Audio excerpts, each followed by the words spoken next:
Bombas makes the most comfortable socks, underwear, and T-shirts. Warning, Bombas are so absurdly comfortable you may throw out all your other clothes. Sorry, do we legally have to say that? No, this is just how I talk, and I really love my Bombas.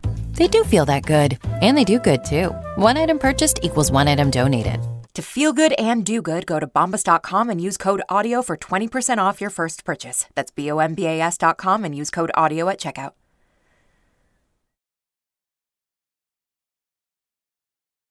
You're listening to the Archaeology Podcast Network.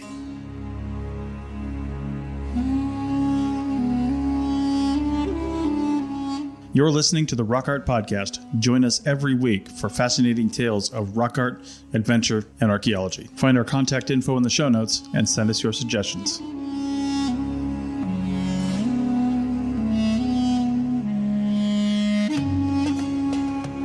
Well, hello out there in Archaeology Podcast land. This is your host, Dr. Alan Garfinkel, and we're blessed and honored for this Rock Art Podcast to have Dr. Dean Snow, who's professor of anthropology and archaeology emeritus at Penn State, and he's going to talk about his journey in anthropological archaeology, both in North America and in Western Europe, and about some of the exciting discoveries he's made in his career. Dr. Snow, are you there? I am here. Well, what a blessing to have you. Where are you geographically right now? Right now, I'm in State College, Pennsylvania, which is where Penn State is located. I see. But I am retired now, so we travel quite a lot. I was on your side of the pond just a week or two ago. Wonderful. And your journey in scholarship has taken you, I understand, from the States to Europe. Why don't you fill us in about how you got involved in this rather esoteric subject of the study of rock art and anthropology, archaeology for yourself? It's saying that'll be of great interest to our listeners. Oh, I'm happy to talk about that. I grew up in a very small town in the southern part of Minnesota, out on the prairie of the central part of the country, a little place improbably named Sleepy Eye. And Sleepy Eye is named after a famous Indian of the 19th century who was a Dakota Indian.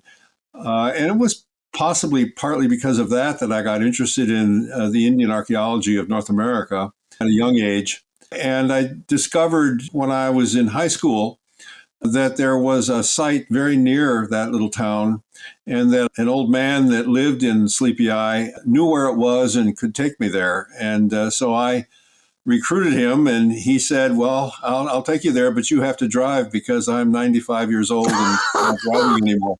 Oh, my word. And so off we went to the Jeffers petroglyph site. Oh, yeah. And at that time, it was just a dome of exposed bedrock that had been polished by the glaciers in a farmer's field. Now it's an historic site and owned by the state of Minnesota. I'm very pleased that all happened in between. Yeah. But this was in the late 50s that I was out there for the first time. It's interesting that you mentioned the Jeffers petroglyph site. And let me know if this is correct, because believe it or not, I cited that and referenced that because of my work on the imagery of projectile points within the Coso Range that I've worked on for, decades and decades. Is that the same site? Well, I presume it is. It's the only big site of its kind in southern Minnesota, although there are some other smaller ones that are scattered around in that part of the state. Yeah. So one of the hallmarks of that Jeffers petroglyph site, I believe, is it has actually the depictions of dart points there within the assemblage. And if I'm correct, that would be rather remarkable. But continue, please. So this led me to produce my first publication, which appeared in 1962. I was a senior at the university at that time. But I went on to graduate work, but that took me west to the state of Oregon, where I did my work in the PhD program there, and ended up working in Alaska and then doing my doctoral research in Mexico. Oh, Neither my word. of those places had very much in the way of rock art. Yeah. However, I got my first teaching position at the University of Maine, which is as far as you can go from Oregon and still be in the country. And Oh. at Maine, I was at the university in Orono, which is just 1 or 2 miles from the Penobscot Nation in Old Town. And there were some petroglyphs on the next river west, which was the Kennebec River, that I investigated in those days, and eventually published on in the 70s. Man. Then those were petroglyphs that had a lot of, let's say, sexual content. Yeah. Yeah. And they had been avoided by previous generations who thought that this was not appropriate for serious scholarship. But I realized that the petroglyphs in along the Kennebec at Emden, the Solon petroglyphs, related pretty closely to Abenaki shamanism. And if you investigated the records of shamanism as practiced by the Penobscots, you could see what was going on with the Solon site. Much of that information came from Frank Speck, who was a cultural anthropologist who wrote a book or two on the Penobscot Indians. So that work took me back to petroglyphs after a break from it. And what I discovered was that these related to shamanism in a fairly clear way. Shamans were usually men in these societies, but not always. And female shamans, because they were rare, were particularly powerful, or thought to be. A guy named Vastokas, actually two people, Vastokas, yes. Yes, Yeah. They published on the sacred art of the Algonkins, observing the same things, the same sorts of things that I had seen at Solon, and published on them. And they had the same reaction that I did to what was going on in these cases. So there was a fair amount of interest at that time in rock art in the Northeast. And there's some sites that were being discussed, and rather interesting books and articles coming out as a result. However, then my work took me on another detour away from rock art, because I got interested in Northern Iroquoian archaeology. And at that time, there was a huge controversy about how many people there were in this part of North America, and actually the continent as a whole, at the time that Columbus hit the beach down in the Caribbean. Uh-huh. And estimates ranged over a huge variation of guesses, really, some of which were order of magnitude larger than others. So anyone can come up with numbers that way. And I thought that it might be a good idea to find an archaeological way to measure the demographic change and get a more realistic notion based on evidence of what populations were and how large they were in 1492. That was a lot of fun. It took me 13 years to accomplish that. 13 years, a lot of fun. 13 years of field work in the Mohawk Valley is what it Oh, amounted my to. word. But the problem, from the point of view of rock art, is that Northern Iroquoians didn't produce any. They weren't interested in that. Uh-huh. And so that took me away from rock art again, although I kept up as best I could with what other people were doing at that time. Dean, you mentioned the Vastokas sort of seminal papers and yours. What were the themes, or what was the elements that gave you sort of that connection to shamanism? Please give us clues as to sort of the meat and potatoes of what was going on at that time. Well, it was really the kind of thing that I was reading sort of between the lines almost with Frank Speck's work, because nobody wanted in his generation to be very explicit about all of this. Right. But if you have images that are pretty clearly vulvas, Yes. people were saying, well, those look like bird tracks. And it seemed to me that They were vulviforms. yeah, and no one hesitates to call them that now, but there was a great deal of Right. circumspection in those days. And what was the intention of representing those vulviforms? What was the meaning Well, or function? I'm not sure, but in terms of the specifics, but it's fairly clear that the sexuality of shamans was pretty well developed, and the dream states that they would get into, and the shape shifting and animal forms that they could assume while they were in their shamanistic trances really suggests that there was a sexual component to all this. And so basically, I suppose what I was doing with the Solon case was just trying to convince people that dismissing these out of hand as a bunch of little boys being really inappropriate was complete nonsense. Misses the point that we should be looking at the nature of Penobscot culture and seeing what we can tease out based upon that. Fantastic. Really interesting. I'm sort of in the midst of an analogous issue regarding sexuality and gender. And I've spoken on that, published on that in terms of reproductive symbolism and other sorts of related matters.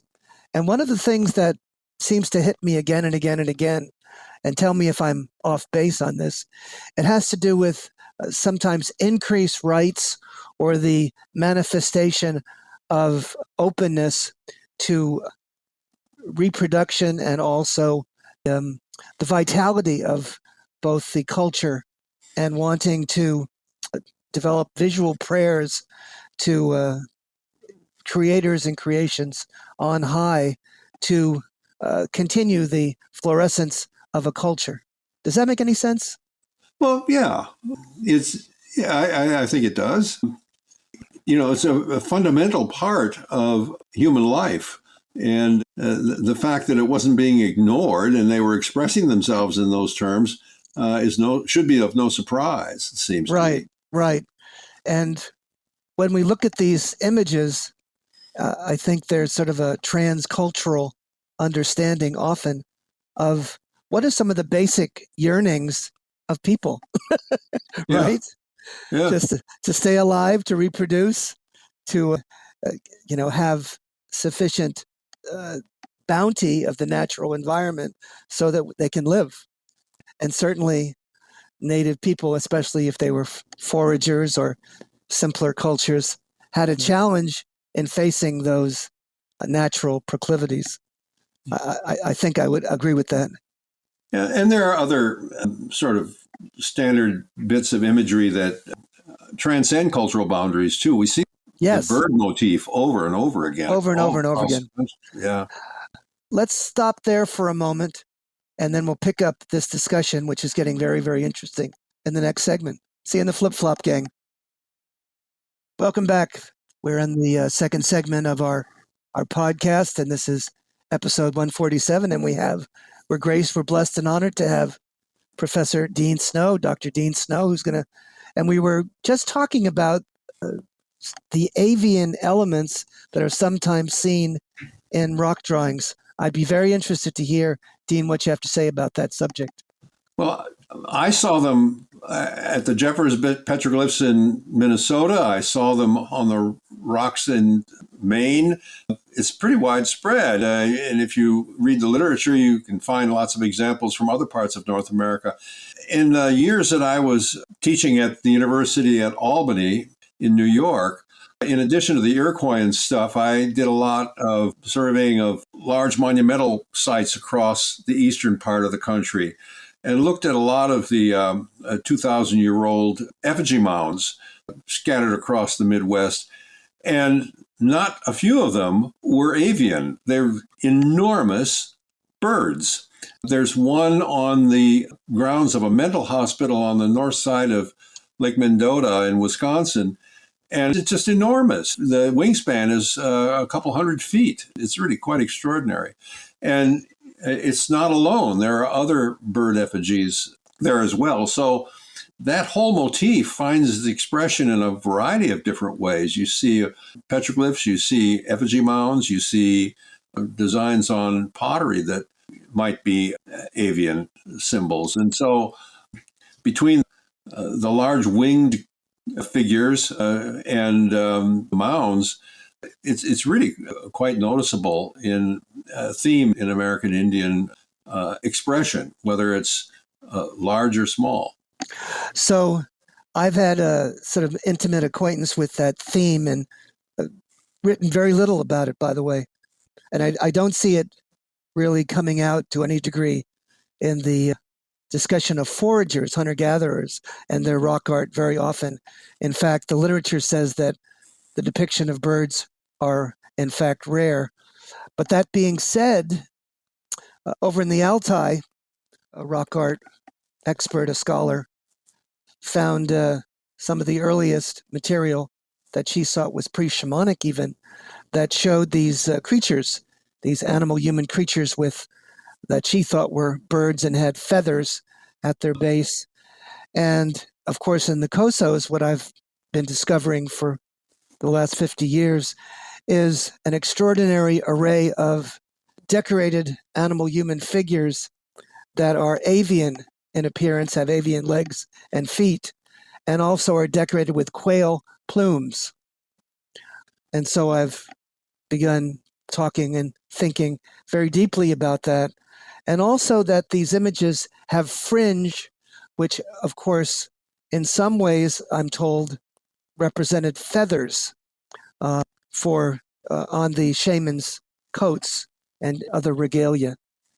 Does that make sense to you? Yeah, sure. And you see that carved on shell and also in ceramics with the Mississippian cultures of the Midwest as well. A lot of very obvious feathered individuals, whether they're birds that look rather human or humans that made themselves look like birds. Is open to debate, I suppose. But yeah, it's a familiar theme.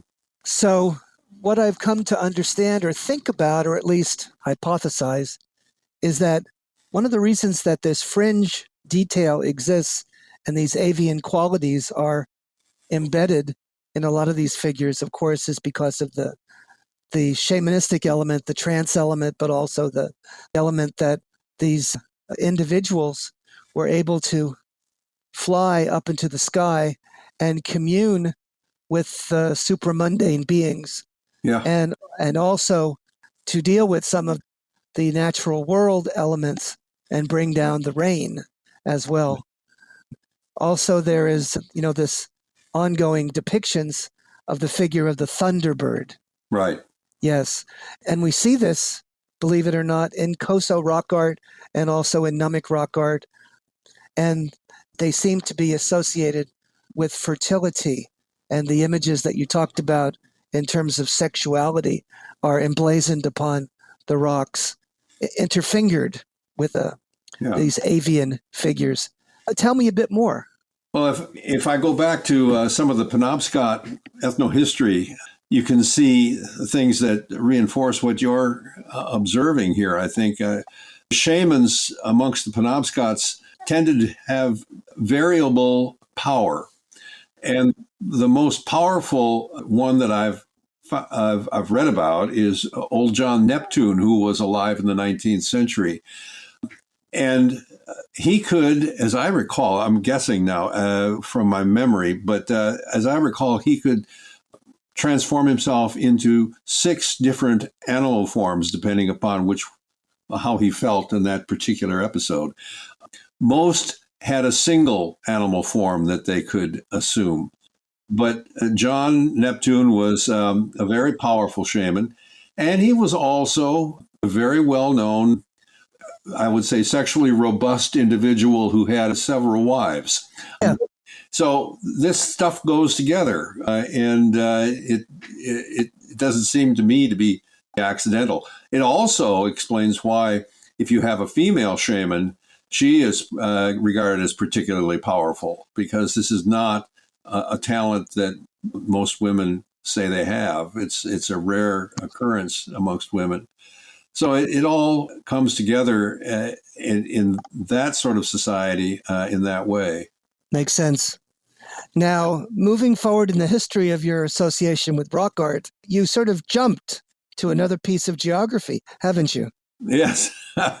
Well, I left Albany in 1995 and went to Penn State, or came to Penn State, I should say.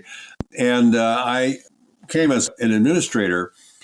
So I had my hands full running a department for 10 years. But after those 10 years had gone by, I stepped down from the headship and became just kindly old Professor Snow. And it was around about the time that I was getting ready to step down that a guy named John Manning published a book entitled Digit Ratios through Rutgers University Press. And I saw a story in the New York Times. I didn't know about the book until I saw a story in the Times that talked about the interest that Manning's book had been generating at cocktail parties all over Manhattan.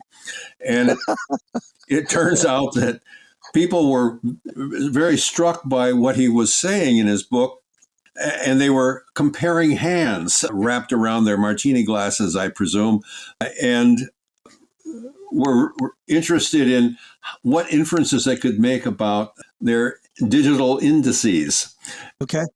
And well, it turns out that what he observed was that male and female hands are consistently different. And these differences vary by population. So he didn't see the same sorts of variations amongst people of Northern European ancestry as he did from people with African ancestry or people with Native American ancestry, but that there was some detectable difference that was consistent within each of those populations. And most of his patients were Northern European origin. And so what he observed was pretty much consistent there. And it was that ring fingers in males tend to be very long compared to the length of the index finger. And similarly, the pinky fingers on males are longer than they are with females. And if you look at a female hand, the ring finger and the index finger tend to be about the same length on average. There's variability from person to person. Yeah. And in males, the pinky or the little finger typically extends above the crease of the last knuckle in the ring finger, whereas in females, it does not. So there's something going on here with the prenatal development of infants that causes the additional growth as the fingers are being laid down in the development of the fetus. So that apparently your fingers develop basically one at a time in a very early development of the fetus when it's really not very human looking at all. And for whatever reason, the process stops sooner in females than it does in males. And so they don't get that boxy shape that male hands have. So let's stop there. And what I want to know for the final segment is what the hell does any of this have to do with rock art? Well, when I read his book, I thought, I've seen the hand stencils on the caves of France and Spain, and I walked over to the shelf and picked up my copy of Treasures of Prehistoric Art, which was published in 1967. I think I bought it new. And I started looking at the hand stencils that were recorded in that, and there were quite a few. And they all, most of them at least, looked pretty feminine to me. If John Manning was right, those, especially from the cave Peshmerel in France, struck me as being almost certainly feminine if he was correct. But French archaeologists have been saying for years, decades, that these were all made by men and boys. So let's wait on this, and we're going to pick it up on that final segment. I want you to drill down on your research and unveil some of the revolutionary understandings that we have that are significant to our anthropological perspective. See you in the flip-flop, gang. Thank you. Hey, out there in podcast land, this is your host, Dr. Alan Garfinkel, and we're coming down to the third segment with our gentleman. We're blessed to hear from a rock art expert of great notoriety. His name is Dean Snow, Professor Emeritus of out there in Penn State. And we're going to talk about a revolutionary understanding of rock art. I'll kick it off to you, Dean. Well, this was based on an article I saw first in the New York Times, and they were talking about a new book that was out by John Manning, a British physician who had written a book on digit ratios and published it through the Rutgers University Press. And the story became of general interest out in the public, apparently in Manhattan, especially people observing each other's hands at cocktail parties and noticing the differences that he had laid out from his work as a physician in male and female hands. And the critical difference is that women's hands tend to have ring fingers and index fingers that are about the same lengths, whereas men have much longer ring fingers. And most men have ring fingers that are significantly, measurably longer than their index fingers. And their small fingers, the least finger, the littlest finger, the pinky, is also longer in men than it is in women. And I had thought up to then, to the extent that I had realized there was a difference, that it was just my wife who happened to have very short pinkies because she was always complaining about her gloves not fitting properly. It turns out that glove makers find it cheaper to just sort of standardize the lengths of the fingers they make in their gloves and pay any attention to sexual differences that might be important. And it turns out this is not the only thing that's different between men and women's physiques. And there you go. I had a brother-in-law who was a physician. He's gone now, but for many years he was the team doctor for the crew at the University of Washington. And he realized that the women were fidgeting in their seats in the shells. And he said to the coach, "Why on earth don't you have seats that fit female bottoms? They're all designed for male bottoms." They took the hint and got the seats replaced. And the women for 2 or 3 years were winning every race they were in. See? Until their opponents realized what advantage they had created for themselves by getting proper seats in the shells. Hilarious. So tell me how this relates to rock art. I'm ready. Well, when I heard about Manning's work and the difference between male and female hands, I thought, gee, I can remember seeing stencils in some caves in upper Paleolithic caves in France and Spain. I walked over to my copy of Treasures of Prehistoric Art, which I had had from 1967, opened the very first page, and here's a hand stencil next to one of the major paintings at Peshmerel, a cave in south of France. And if John Manning was correct, this was a feminine hand. And I went looking for other examples, and around the very same painting in Peshmerel, there are 6 different hand stencils, and every one of them looks feminine. And they're there, one can hypothesize, I think, as signatures by the artists who did those paintings. They're basically saying, this is mine. And they did it by putting their hand on the wall and blowing paint around it so that you get a negative impression of the handprint. So it's not exactly a handprint, it's a stencil of a hand. Got it. Because of the way they did it. How many handprints are at Peshmerel? Well, there are the main 6 ones around the Spotted Horses painting, but there are a few others that are separate. Oh. I needed a much bigger sample, and I also needed to do some research on living populations of European extraction so that we could see what the pattern is in living populations. We had Manning's word for it, but he didn't publish his data. So I had to gather my own data to try to develop an algorithm that will allow me to say something about the hand stencils of the prehistoric artists that put their hand stencils on the walls of those caves. And I had to get a big enough sample to make this work. So I applied for permission to do a study of that sort.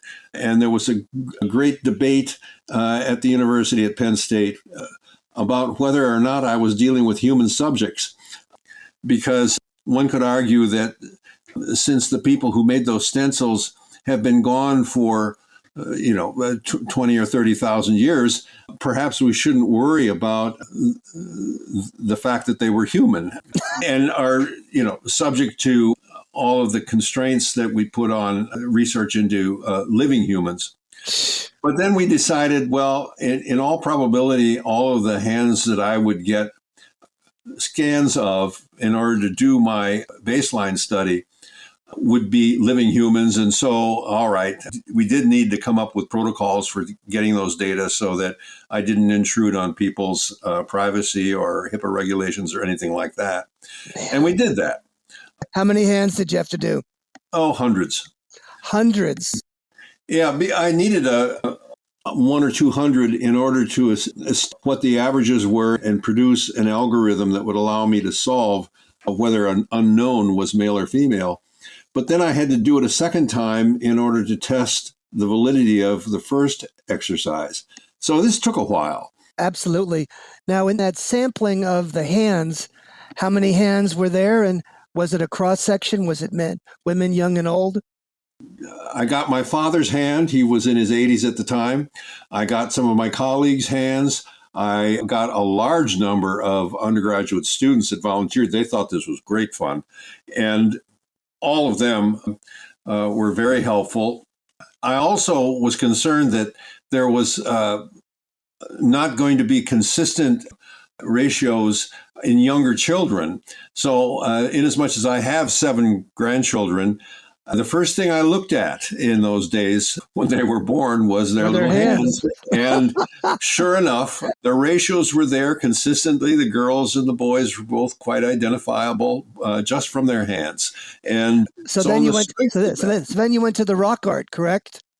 Then I went to the rock art. My wife and I flew to the south of France in May of 2004. And a year later, I stepped down as head of the department and got serious about getting back into some research projects and contacted the National Geographic Society. And I ended up getting a grant from them in 2005 to go study hand stencils in the south of France and the northern part of Spain. Praise God. And that was a terrific opportunity. Oh, yeah. Absolutely. What a blessing. So then you physically went to those sites, those cave sites, which had hands, correct? I did.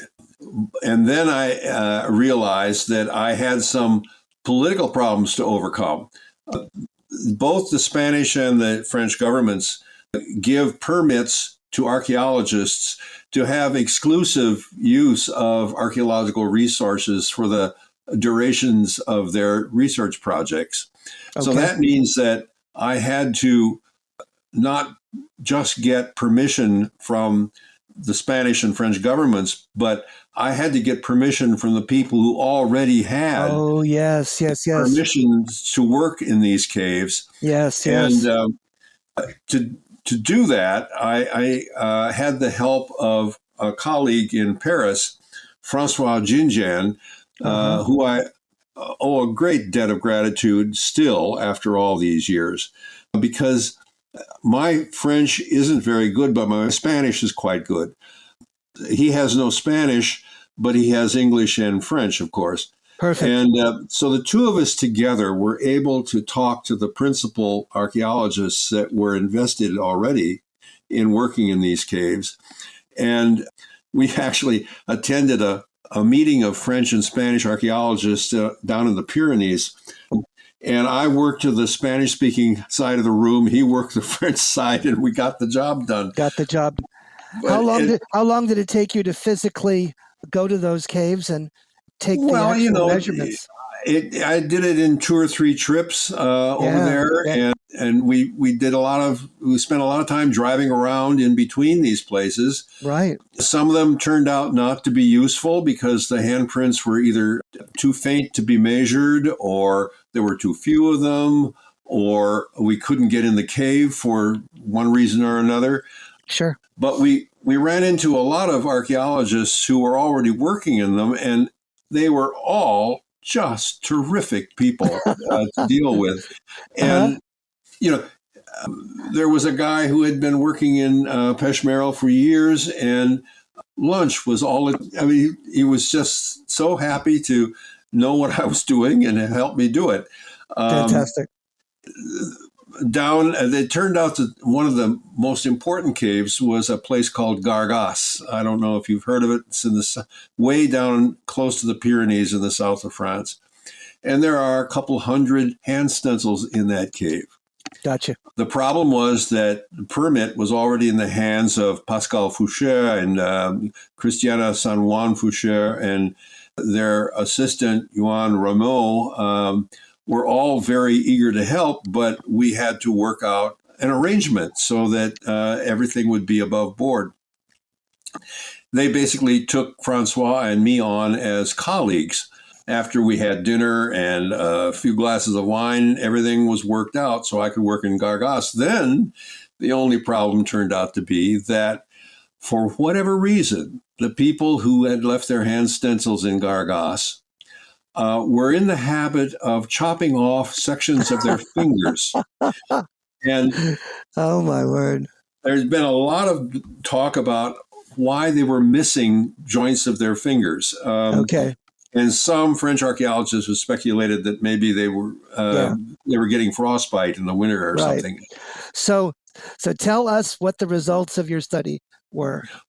Well, the results were that I was able to get enough handprints from Spain and to really say something significant about the sexuality or the sex of the people who left those stencils behind. And others have picked up on this and have realized that they could actually improve things a little bit with modern technology. I worked with some of the people in our Information Science and Technology College here at Penn State. We published together on this, as a matter of fact. How many were women? How many were men? Yeah, amongst the images, it was 75%.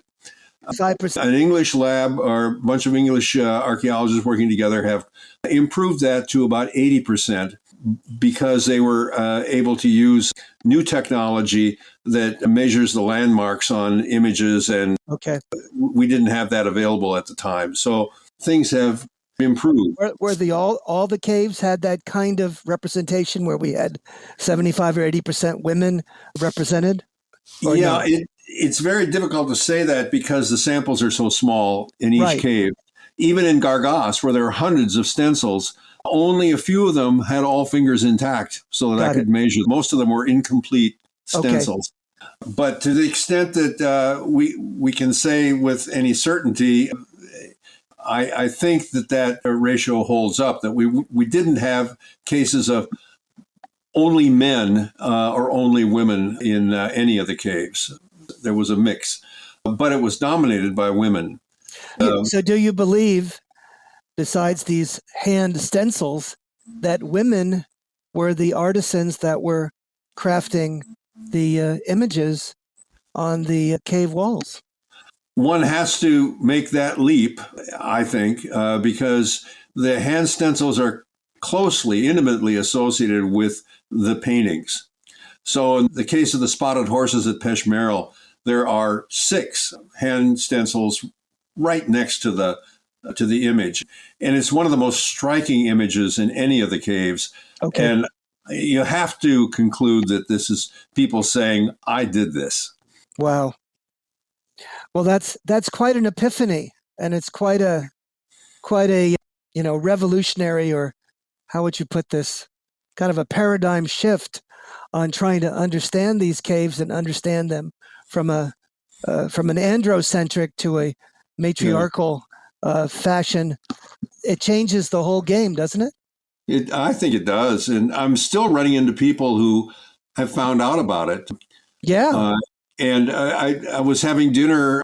We were on a Viking river trip 2 weeks ago on the Rhine.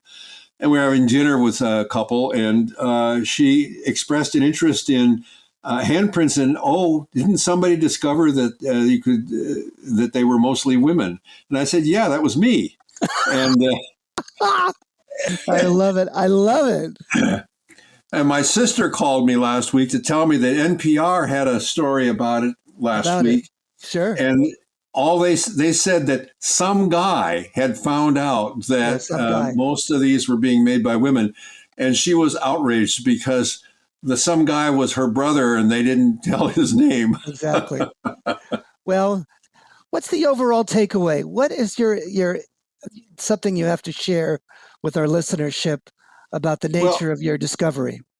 What does it mean? It means that women were playing an important role in the production of this art. Now, why, and specifically when and under what conditions were women doing this?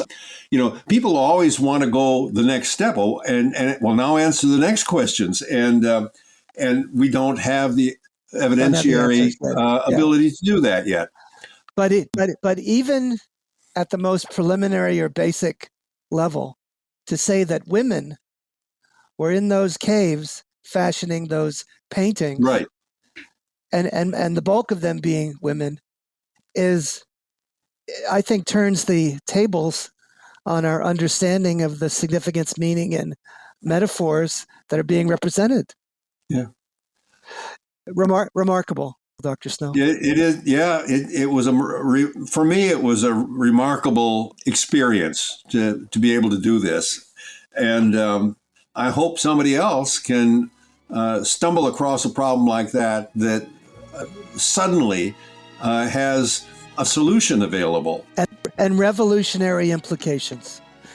Dr. Snow, it's a blessing and an honor to have you as one of our keynote speakers. Thank you very much for having me. This has been a blast. Enormous fun for me as well. Take care. See y'all later, gang.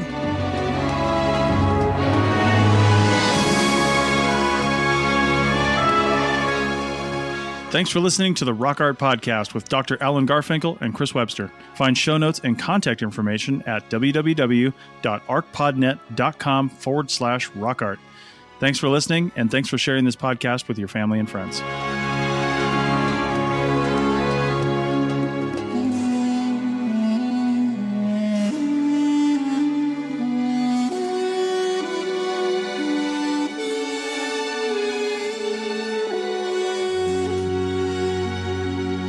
The Archaeology Podcast Network is 10 years old this year. Our executive producer is Ashley Airy, our social media coordinator is Matilda Siebrecht, and our chief editor is Rachel Roden.